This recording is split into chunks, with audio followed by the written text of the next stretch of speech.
మన నిర్మల్ జిల్లాలోని అతిపెద్ద గణనాథుడు ఎక్కడైనా ఉన్నాడు అంటే అది కొరడి గణనాథుడు. అవును, మన నిర్మల్ జిల్లాలోని బైంస మండలంలో ఉన్నటువంటి మాటెగాం గ్రామంలో స్వయంభూగా వెలిసినటువంటి కొరడి గణనాథుడు ఇక్కడ కొలువై ఉన్నాడు కదా. ఆ గణనాథుడిని పూజించడానికి, ఆ గణనాథుడిని ఆశీస్సులు పొందడానికి కొన్ని వందల వేల మంది భక్తులు ఇక్కడ చూడండి వస్తూనే ఉంటారు. ఇసుక వేస్తే రాలనంత జనము ఈ గణనాథుడి యొక్క ఆశీర్వాదం పొంది, అదేవిధంగా ప్రతి ఒక్కరి యొక్క కష్ట సుఖాల్లో ఆ గణనాథుడు ఉంటాడన్న నమ్మకంతో, అంతేకాకుండా ప్రతి ఒక్కరికి ఏ కష్టం వచ్చినా నష్టం వచ్చినా తను ముందర ఉండి ఈ గణనాథుడు అందరికీ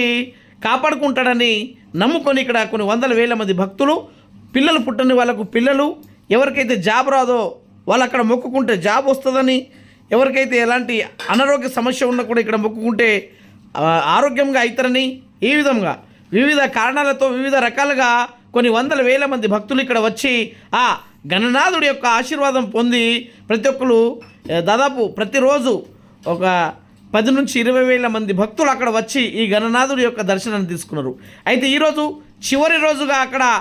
మన గణనాథుడు 11 రోజుల కాలం పాటు అక్కడ పూజలకు, అదేవిధంగా అక్కడ ఉన్నటువంటి భక్తుల యొక్క భక్తికి లోనై ఈరోజు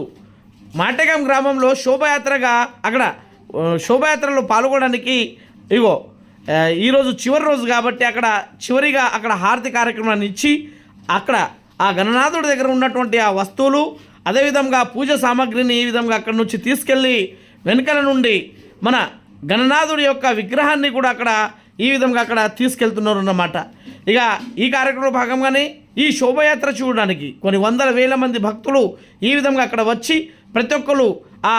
కొరడి గణనాథుడి యొక్క కటకృపలకు పాత్రులై ఈ విధంగా అక్కడ మొక్కుకుంటున్నారు అన్నమాట. ఇక ఇదే కొరడి గణనాథుడి యొక్క విగ్రహం ఇక్కడ చూడండి. ఇక్కడ భక్తి శ్రద్ధలతో ఎంతో పవిత్రమైనటువంటి కొరడి గణనాథుని ఈ విధంగా అక్కడ లేపి ఆ కొరడి గణనాథుడు అక్కడ ఉన్నటువంటి ప్రేక్షకుల మధ్య, అక్కడ ఉన్నటువంటి భక్తుల మధ్య కిటకిటలాడుతున్నటువంటి వాళ్ళ యొక్క భక్తి మధ్య ఈ విధంగా అక్కడ తమ భుజాల మీద, తమ శిరస్సు మీద ఆ గణనాథునికి అక్కడ మోసుకుంటూ ఏదైతే గణనాథుడి యొక్క రథం ఉందో ఆ రథం వరకు తీసుకెళ్ళి అక్కడ ఆ గణనాథుడి యొక్క ఊరేగింపు కార్యక్రమాన్ని ప్రారంభిస్తారు. చూడండి.